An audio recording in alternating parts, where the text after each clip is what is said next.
ZEE5 app download করুন আর দেখুন সম্পূর্ণ এপিসোড একদম বিনামূল্যে। শিশু ভোলানাথ, তুমি আর পারবে না মহাদেবের স্বরূপে ফিরতে, কারণ আমার মহাসুর তোমাকে তোমার শিশু রূপেই ভস্ম করে দেবে।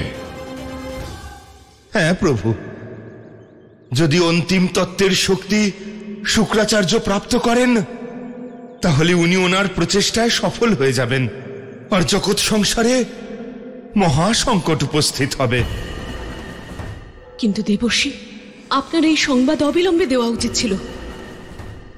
যদি তারকাসুর অন্তিম এবং পঞ্চম তত্ত্বের শক্তিকে হরণ করতে সফল হয়। মিত্র, ধৈর্য আর সংযম রাখুন। চিন্তা, ভয় আর অস্থিরতা আমাদের শক্তিকে সীমিত করে দেয়, সমস্যা আরো বাড়িয়ে তোলে। কিন্তু মিত্র, আমাদের যে কোনো পরিস্থিতিতে তারকাসুরকে পঞ্চম তত্ত্বের শক্তিকে লাভ করতে বাধা দিতে হবে। শীঘ্রই ওখানে পৌঁছতে হবে।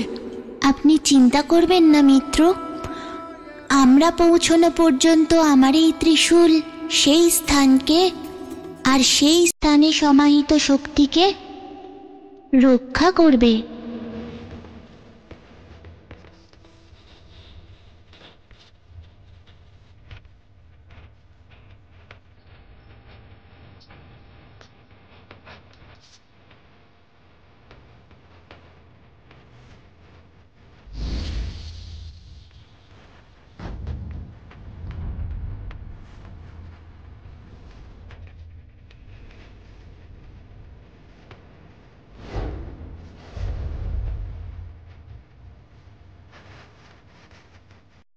আমাদের আরো দ্রুত পৌঁছতে হবে মিত্র।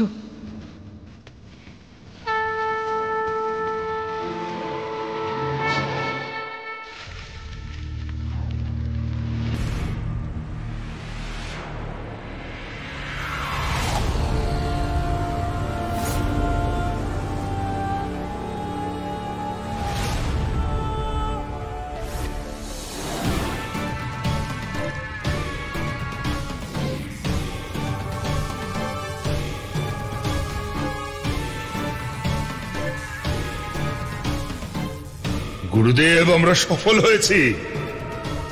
অন্তিম মহাভূতের শক্তি ছাড়াই আমরা সফল হয়ে গেছি গুরুদেব। হ্যাঁ তারকাসুর, মহাসুর এবার জাগ্রত হবে। অভ্যর্থনার জন্য প্রস্তুত হও।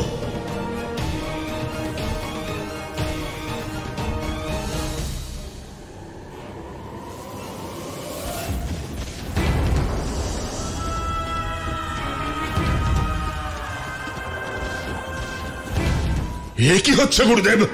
কি করে হচ্ছে? কেন হচ্ছে? আমার মনে হচ্ছে অন্তিম মহাভূতের শক্তি না পাওয়ার জন্য তারকাসুর এই পঞ্চম ভূতের মণিশক্তি প্রাপ্ত করা অবিলম্বে প্রয়োজন। জি5 ডাউনলোড করুন আর সব এপিসোড দেখুন একদম ফ্রি।